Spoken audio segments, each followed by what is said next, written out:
Good afternoon, this is Matthew Lindsay with Precision Home Group here in Anchorage, Alaska. Coming to you today to talk to you about real estate investing. Every Thursday we're talking real estate investing, whether that is multifamily real estate, commercial real estate, talking about flipping homes, talking about anything from 1 to 100 plus units or multi-use, right? So today we are talking about breaking deals down.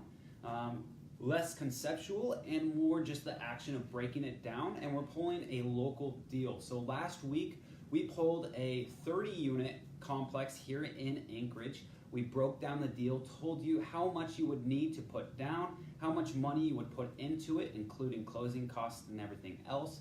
And we also told you how much you should look to get back from that. What would be your return rates, and then also what the cash flow is.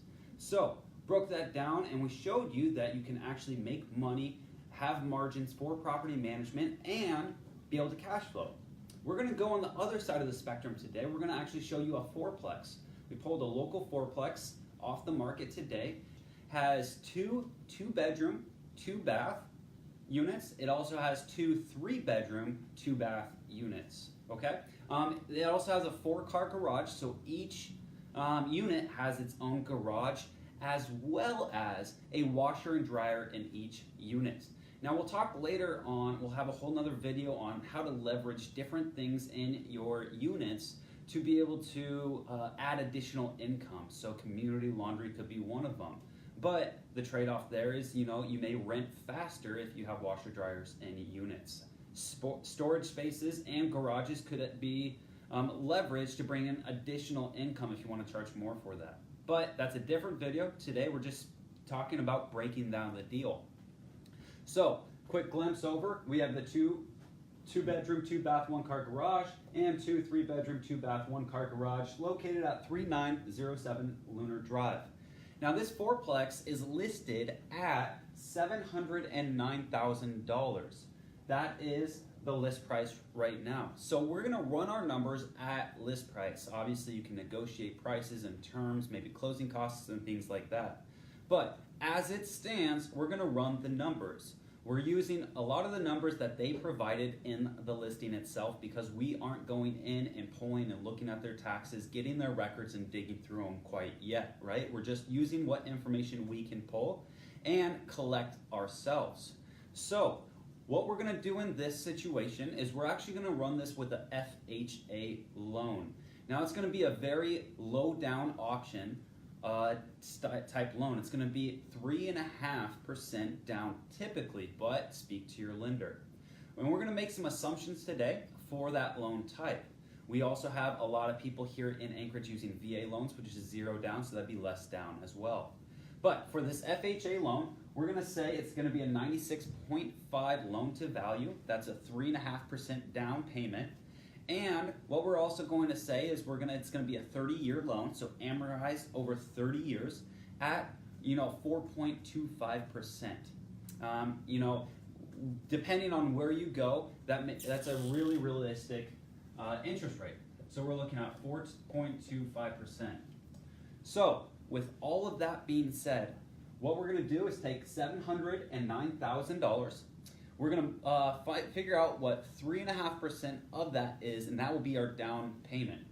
So I've done that math already. So the down payment of 3.5% is going to be $24,815. That is just part of your initial investment into this transaction, okay? Again, just part. Many people think that all they have to bring is the down payment. So we have the $24,815, that's the down payment, which leaves $684,185 left of that total amount to finance. That will be what the loan is on. So keep that in mind. What we're also going to do is we're going to add in closing costs to this as well. Now typically it's going to be anywhere between 2 to 3%. It's going to be different per loan depending on your particular situation, interest rate, and many other factors. But 2% is a very good way to just kind of estimate from the get-go. So 2% of the loan amount, not the total amount. So we're going to do this of the loan amount, which is $684,185. 2% of that is going to be $13,683, okay? So our initial investment into this, not including reserves or anything else, if we add up our down payment, which is $24,815 plus the $13,683, we're looking at $38,498. Now with that, that's quite a bit different from just our down payment, correct? So it is something you need to look out for and know what you're looking at. So going back to our loan amount, $684,185, what I'm going to do here is try to find out what is our annual debt service, meaning what is going to be our monthly payment times 12. How much are we going to spend towards the mortgage for an entire year? Because we need to look at this as a big picture. We need to look at this as an annual investment, because if we just look at monthly and at the numbers monthly, we're not going to have a very good idea of what's going on with that property. Plus, you're not going to hold this property for a matter of months. You're going to hold it for a matter of years. Especially with a FHA loan, you are going to be required to hold that for a year and live in it yourself for a year. So with that in mind, we're going to try to figure out what the annual debt service is per year, annual. So what we have here is payment without PMI. So we amortize this loan amount, 684 over 4.25% over 30 years, and without mortgage insurance. This payment is going to come in around $3,466. That's without mortgage insurance. Now with FHA loan, until you hit that 20% equity mark, you're going to have to pay mortgage insurance, so it's going to be more expensive than that. But we're going to go with just this right now. I don't have solid numbers to add that mortgage insurance. So the annual debt service is going to be this number, the payment times 12, right? You have 12 payments a year. We're going to multiply that by 12. And that's going to give us an annual debt service of $41,592. Okay, that's how much you're giving to the bank. That is how much money you bring to them. They take from you in order to purchase this property. Okay, so what we have here is a breakdown. Like I said, if you're an FHA loan, you are going to have to occupy one of those units yourself. A lot of people don't pay themselves rents when they should, and we're going to show you why you should do that. If you are occupying a unit in your own building, if someone else was to occupy that, would you expect them to pay rent? I know I would. So you should expect yourself to pay rent as well, because you're running that as a business. You're running this building as a business, okay? So what we're going to do is we're going to show you, with you living in one unit without paying yourself rent, how that's going to affect you. We're going to run the numbers based on only occupying 3 units. So what we're going to do is we're going to find our potential income for the property. Now the potential income is if you have all 4 units occupied 100% of the time. It's not feasible, it's not realistic, but that's why it's called the potential, because that's the largest. That is the potential income you could receive from that property. So per month, you're looking at $5,900 per month as potential income. Now we're going to, like I said, run everything in annual numbers, not monthly. So we're going to multiply that by 12, and with that we get $70,800 per year as potential income. Again, that is 100% occupied, paying 100% of market value rent as it is right now. So we have $70,800 annual. What that breaks down to, this $5,900 a month, is $1,475 per unit. So in order to take this number here, the $70,800, and figure out what 75% of that number is, you can multiply that by 0.75, or figure out per unit per month, and then multiply that by 12. And that number is going to come out to $53,100. And that's going to be your potential income for your first year owning that building because you will be occupying one of the units, okay? Again, FHA loan, you have to owner occupy the first year. And many people don't expect to pay rent to themselves or cover anything, right? So we're showing you with just 3 paying units what's gonna happen.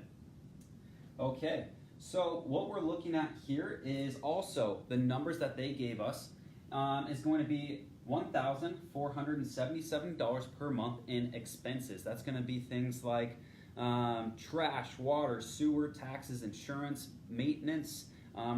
This doesn't include any reserves. This doesn't include any management. This doesn't include any landscaping or plowing. This doesn't include any of the regular expenses that you should see on a building.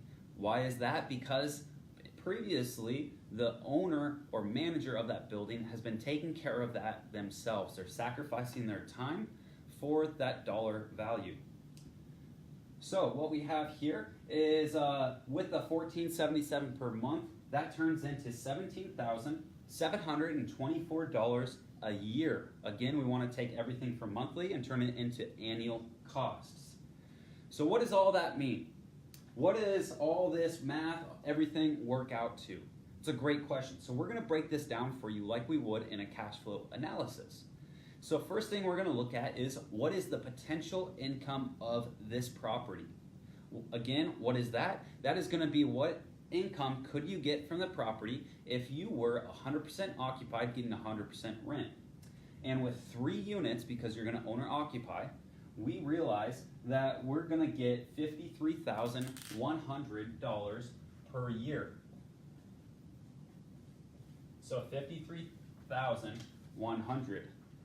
Now, what we're going to take from that potential income, we're going to apply a 5% vacancy rate to that. Now, we're going to do that because that is the common vacancy rate right now in the area.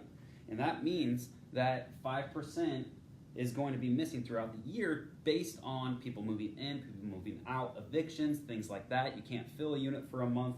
That is going to be the vacancy rate that we apply. So we're going to take that number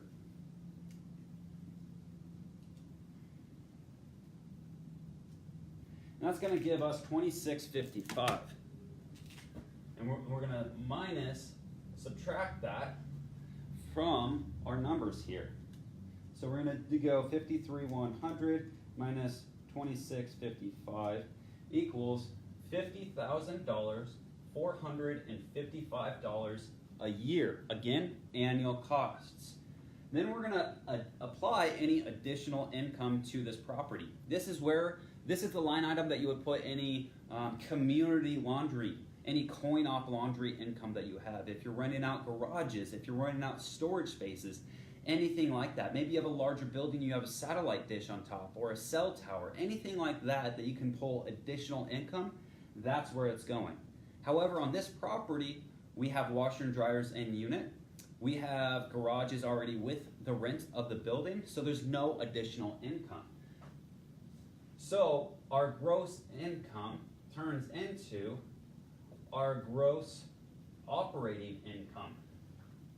Now with our gross operating income, what we want to do to this is actually subtract our annual debts, our annual expenses. Now keep in mind, these expenses don't include any reserves, these expenses don't include any management, and these expenses do not include anything else like landscaping or snow plowing, which is huge here in Anchorage. So we're going to subtract that here, and that is $17,724.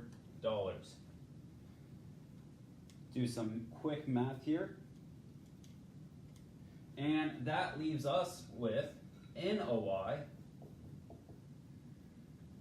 $32,721.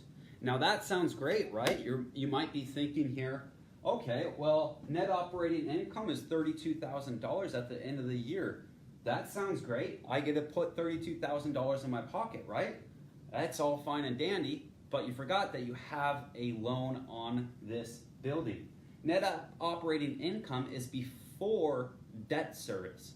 So what we still have on this building is $41,592 you have to pay to the bank. So let's minus annual debt service of $41,592. Now, even before I do this math, if I'm looking at an NOI of $32,721, and I'm looking that I have to subtract the annual debt service of $41,592, it doesn't take a math whiz or anybody else to figure out that is a negative number. That is money you have to bring to the table every year because you don't have enough income coming in on this property, okay? So let's just do the math to see how much money you're gonna bring to the table per year. 32,721 minus $41,592 equals negative $8,871. Now, a couple disclaimers here. This is actually going to be bigger. And why is that? The first thing is that this number, this annual debt service, does not include mortgage insurance on it, which is a monthly fee that you are going to pay on your loan. So this number is only going to go up. And if this number, annual debt service, goes up, that means this negative number increases as well. Also, like we said in expenses, there's no reserves in there. Inside the expenses, we also don't have any management fees, so you yourself are going to manage the building. We also, in there, don't have any landscaping, snow plowing, anything like that. So unless you are taking care of all of that, those will be additional fees that you have to pay. So looking at this $709,000 fourplex, we're looking at you having to bring $8,871 to the table the first year. And again, let me reiterate that that's that first year. You are required to live in there for a year, and most people don't pay themselves taxes, don't pay themselves rent. So if you're not paying yourself rent, these are the real numbers that you're looking at. Thank you for watching, guys. Here's a little bit of a picture on the property itself. Nice looking building, just doesn't pencil out. This has been Matthew Lindsay with Precision Home Group here in Anchorage. Every Thursday we're talking to you about